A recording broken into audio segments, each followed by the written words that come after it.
আসসালামু আলাইকুম বন্ধুগণ। আজকে আমার মনটা বেশি ভালো নেই। আমারই আপন ফুফাতো ভাই মারা গিয়েছেন, তার কারণে মনটা বেশি ভালো নেই।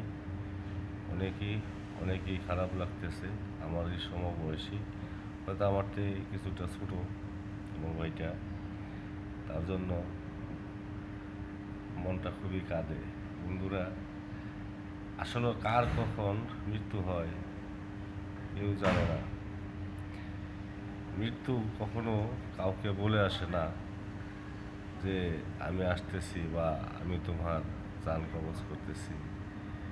এ ধরনের বার্তা কেউ কখনো জানে না, শোনে না।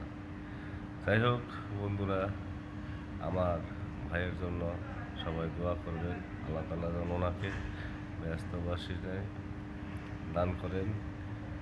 আর আপনাদের সকলকেই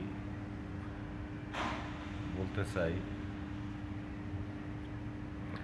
আপনারা আমার ভাইয়ের জন্য মন থেকে সবাই দোয়া করবেন। আপনাদের সাথে যদি কারোর সাথে কোনো বেয়াদবি করে থাকে, চলার পথে বেয়াদবি করে থাকলে আমার ভাইটাকে আপনারা সবাই মাফ করে দেবেন, ক্ষমা দৃষ্টির চোখে দেখবেন ইনশাল্লাহ। আমার আজকে কথা বলার মতো মন মানসিকতা নেই বন্ধুরা। আপনাদের জন্য অনেক অনেক ভালোবাসা রইল। সবাইকে আসসালামু আলাইকুম রহমতুল্লাহ।